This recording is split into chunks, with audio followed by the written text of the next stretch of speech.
If you are coming out of a long-term relationship or marriage and about to enter the dating world, listen to my story so that maybe you can stop yourself from doing all the stupid things that I did. So when I first met my ex-husband, I was 16, and the way dating worked back then was I liked him, he liked me, so we started dating, we still liked each other, so we got married. Little did I know that in the 2020s, that is not how dating works. And because my marriage had been particularly miserable the last few years, getting out of the relationship felt like getting out of jail. I've never been in jail, but I have family members who have, and from what I've seen, it is a time period of excess. And like those family members, I wanted the excess. I wanted to kiss all the boys, I wanted all of the validation and the attention, and what that actually meant was that I was nowhere near ready to date. Because when you're in that mindset, you end up attracting and dating the wrong man. But because I was so innocent, I thought that dating in my 40s in 2021 was the same as dating in my teens in 1996. No, it's not the same as dating in your teens. You know why? Because you're no longer a teenager. You are a 40-year-old woman who no longer has youth or fertility, which are the two things that men value. Okay? Along with virtue, low sexual partners, right? Low body count, whatever you want to call it. So I instantly got into a situationship. There you go. She goes like so many of these women who divorce their husbands, right? The husband that in many cases was her first or the only one, right? Or one of the first two or three, right?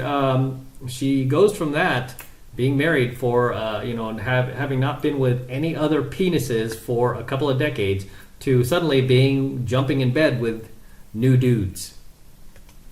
I did not know what a situationship was. I thought that if a man liked me enough to date me and to sleep with me, then he liked me enough to be my boyfriend. It's honestly kind of cute now how stupid I was, but that's not how dating works. There are plenty of men that will take you out on dates, that will tell you you're amazing, that will have mind-blowing sex with you, and then act like you don't exist. And so I was so used to being... Don't worry, they wouldn't have done that when you were in your teens, when you got married, right? Like your husband didn't do that to you, obviously. He married you. He put a ring on that finger. That's why you get married young, ladies. You do not stay out there. And the dumbest thing you can do is be married to the same guy for a couple of decades and then magically divorce him to get back out there. Otherwise, you end up just like her and all the rest that are just like her. Somebody's wife that I thought if I just show what a great wife I can be, they'll love me. If you hear one thing, don't do that. I can cook for you, I can clean for you, I can plan things for you, I can support you, I can be your therapist. Okay, therapist. I mean, those are all great things outside of the whole therapist thing. That's stupid. All it did was keep the wrong guy around longer, which will zap you of any and all self-worth. I'm baby Gen X. I'm the last of the generation, and we were never taught how to find a compatible partner or how to have self-love and self-worth. So yeah, we were. I'm Generation X, and believe me, we were taught that, lady. I don't know what she's talking about, but we are probably the last generation that was merit-based, which means we had no free trophies, no participation trophies for just showing up, no kindergarten graduations. No, we didn't get anything unless we produced something of value, right? So she's totally wrong about that. As a Gen Xer myself, I totally disagree with her. She's turning woke here. I had to teach myself that. And one of the first things I learned was what love was not. No matter how good it feels, it's not mind-blowing sex. It's not sweet words with no actions to back them up. It's not an unwillingness to commit or indecisiveness or uncertainty. And it's not butterflies in my stomach and weak in my knees. That's actually anxiety. I stayed with the guy who ignored me. I stayed with the guy who was hot and cold. I stayed with the emotionally unavailable guy. I stayed with the guy who was still in love with his ex. But looking back, I now realize... And okay, and who picked those guys, right?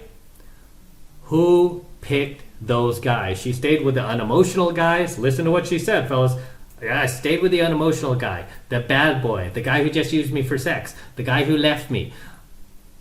Who is choosing these bad men, right? Yeah, I mean, again, with these females, these modern day women, this is what I can't stand about them. They all act like flood victims, right? You're a grown adult woman who is capable of making her own choices. Well, or incapable, obviously.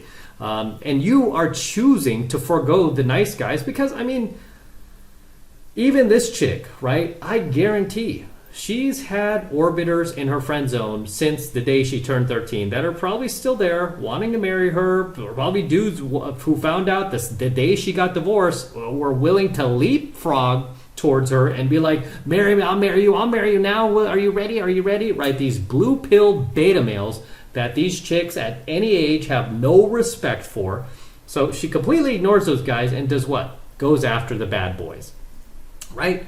She doesn't need to date those bad boys, just like any woman doesn't need to date bad boys. They purposely choose those guys, right? Because I've always said, most guys, right? I'm going to say probably in, as high as 95% of the guys out there, 97% of the dudes out there are pretty good guys, right? They just want a good girlfriend and they want to be in a cool relationship and they want to do the right thing. They don't want to cheat on her. They don't want to lie to her. They want to come home at night. They want to make sure she feels safe, protected, and the whole nine, right? They want to be a good guy.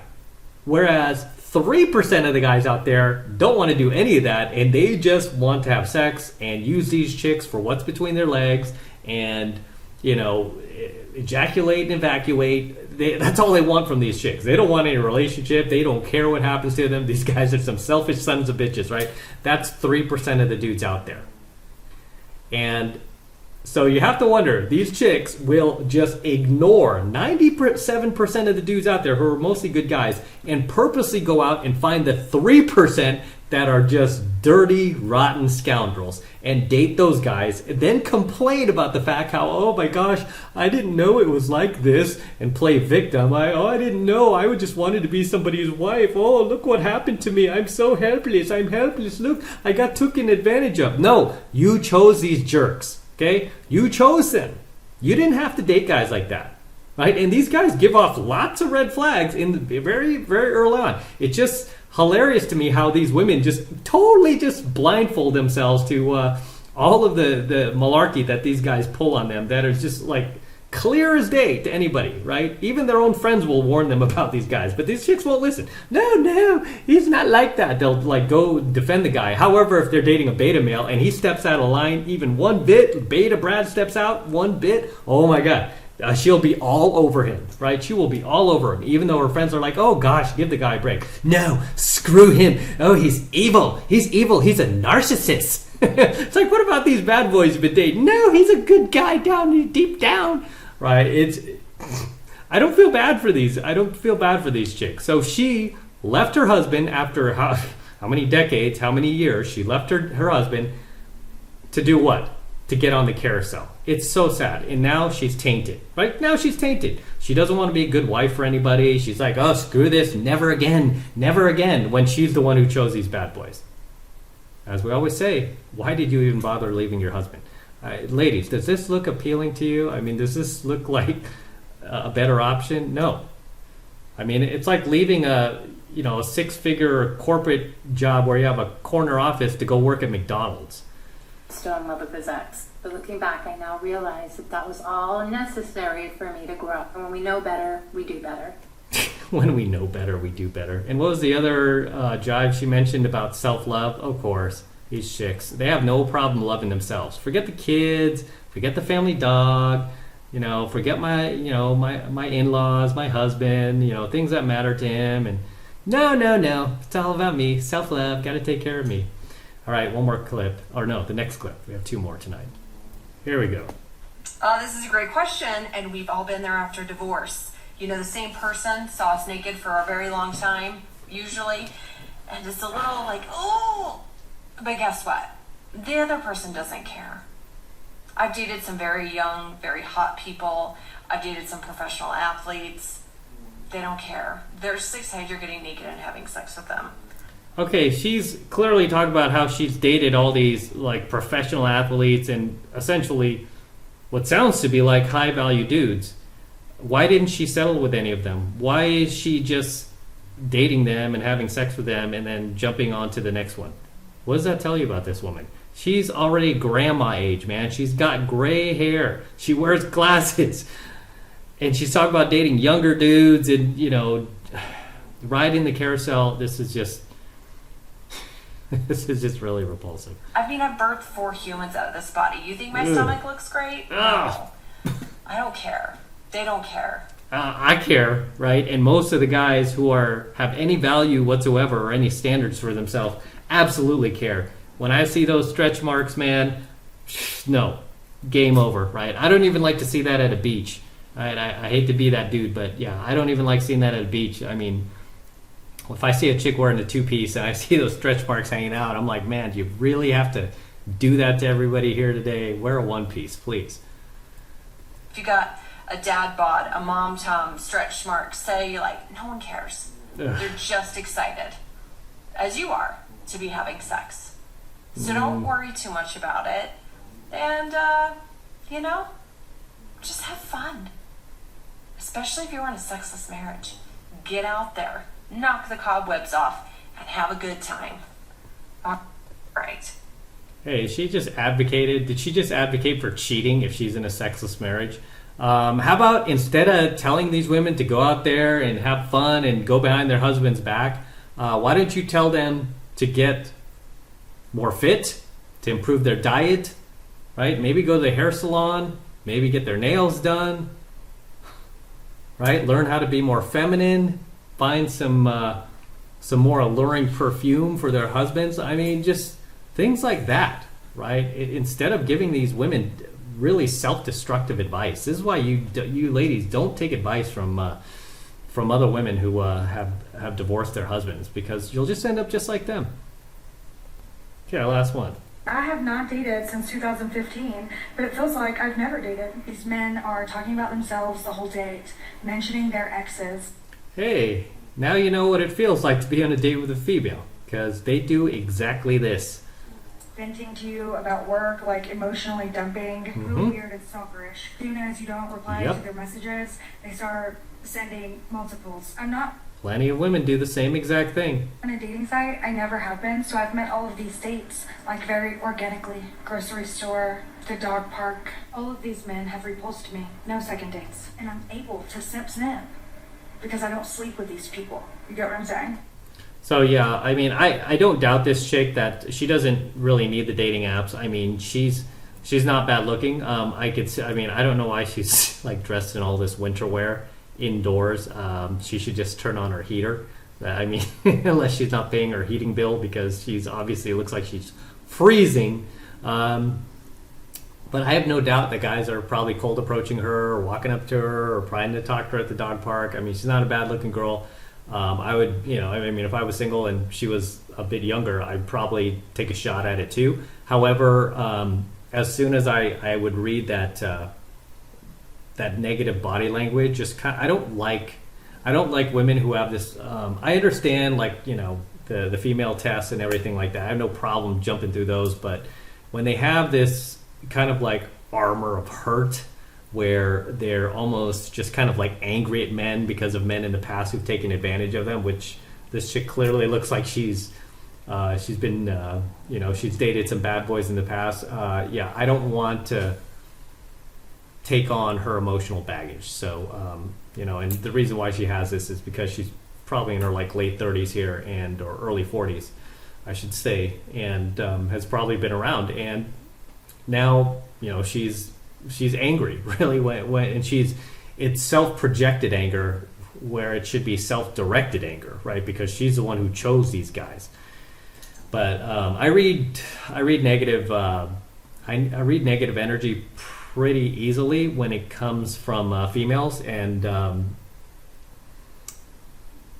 some you can just kind of tell they're just too far gone. So she kind of seems like that, and it's not my job to be her psychotherapist. I think, she's been hurt and she needs to start like blaming herself, which I don't think is ever going to happen. It's always going to be everyone else's fault but hers. But regardless, I don't even know what she was ranting about. I don't care. I'm going to wrap up here. Until next time, this is M from the 33 Secrets, signing out here from my garage with the DeLorean. And don't forget to smash that like button below. Also, hit that notification bell right next to it so you're notified whenever I release a brand new coaching video here on the YouTube. More importantly, guys, please make sure you subscribe to my channel. Helps me out a ton when you subscribe. So please make sure you're subscribed to my channel as well, so it helps with the YouTube algorithm. And for you guys who want to support my work and all of this red pill, gold pill, and platinum pill content that I'm teaching you even further, the best way to do that is by jumping into my monthly online coaching program, 7 Months to Mastery, where I am teaching guys just like you how to go out there and approach and close the youngest, hottest, and most beautiful looking women on the planet. I'm talking about 8s, 9s, and 10s, same exact type of women that myself and my students all over the world are out there cold approaching every single day. And I kid you not, every single day we're making things happen. And I want you to join us. I want you to become one of us. And right now it's only $1 for the entire first month of coaching lessons from me. It's just $1. It's really easy to sign up. All you need to do is click that link below in my description box. It will take you over to my website where you could get signed up right now. It just takes 2 seconds. So do that now, and I will see you in my next coaching video.